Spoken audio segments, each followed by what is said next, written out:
Once you rabun. Janganlah ingatkan you boleh reverse ke, boleh kurangkan power ke, sebab the damage is there. Tapi bila tiba-tiba eye vision dicuba oleh ramai orang, ramai pula yang kata, contohnya Datuk Dr. Su, dia boleh masukkan benang kat dalam bontot jarum tu kan, boleh masukkan. Dah lama dah tak boleh buat. Lepas tu Dr. Chu boleh semak dia punya student punya thesis dengan relax. Lepas tu Dr. Noraini Dor Basir boleh baca Quran dengan very comfortable. So apa yang berlaku tu kan? So macam mana eye vision ni betul-betul boleh menyebabkan mata kita tu boleh nampak balik. Bukan nampak balik, maksudnya tahap kerabunan tu kurang. So saya buatlah beberapa study untuk kita tengok apa dia punya perkaitan tu kan.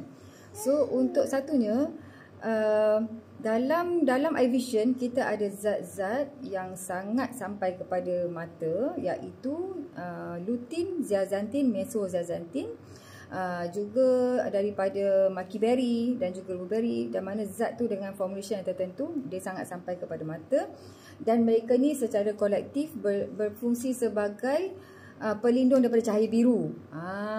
So cahaya biru ni adalah satu cahaya yang high intensity light, laju yang sangat menerjah ke dalam mata. Dia boleh long term repeated exposure, dia boleh menjejaskan kesihatan mata lah. Salah satu impact dia termasuklah dia merosakkan bahagian retina, macam tu, ada boleh merosakkan kat situ. Dan satu lagi ialah dia boleh menurunkan paras melatonin. So melatonin ni adalah satu hormon yang bertindak secara sistemik. Dia bukan saja sebabkan kita tidur macam tu je, tapi dia ada fungsi protection kepada struktur mata tu sendiri. Regenerasi sel mata pun ada melibatkan melatonin.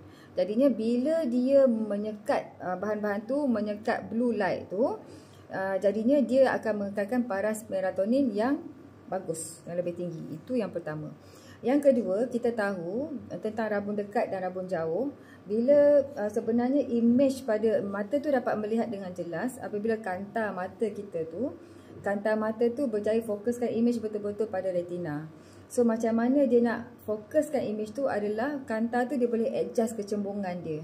Kecembungan dia maknanya dia punya ketebalan kanta tu boleh adjust, dia adjust oleh ciliary muscle yang memegang kanta tu. So kanta kita sebenarnya bukan stiff. Dan as we age dan juga bila kerosakan banyak disebabkan oleh free radical, keupayaan otot yang memegang tu boleh terjejas. Jadi kita dapati, saya andaikan zat-zat yang sampai kepada mata tu yang tinggi dengan antioksidan, apa yang dia buat adalah dia menyesatkan free radical yang sedang mengganggu kesihatan otot-otot tu. So free radical damage boleh menyebabkan aging otot ni dengan lebih pantas. Bila dia aging, dia tak boleh nak kecut, contract, relax dan contract dengan bagus yang menyebabkan dia boleh accommodate. So bila kita bagi zat yang banyak, free radical tu dihapuskan oleh zat-zat tu, maka dia boleh adjust balik. Tu yang power tu bertukar. Saya rasa keupayaan ketebalan kanta tu berubah. Tu satu kan. Okey, maknanya ini adalah peranan penyesaran free radical damage oleh antioksidan. Sebab free radical tu boleh damage semua structure kat dalam kita punya mata. So struktur kita tu ada 3 jenis otot kat dalam ni. Kat dalam kita ada jenis otot yang menggerakkan bola mata, macam ni, pandang sini, sana, atas, bawah tu extraocular muscle yang pegang otot-otot mata kan. Lagi satu otot yang pegang kanta. Lagi satu otot adalah smooth otot ciliary muscle, bukan ciliary, pupillary muscle yang akan adjust size anak bola mata tu. So size tu kena pandai adjust untuk melibatkan fokus pada mata. Jadinya sebenarnya kalau kita tengok balik, kita fikir semua fakta ni, dengan kita menyesatkan efek of free radical, banyak lagi fungsi tu boleh diperbaiki.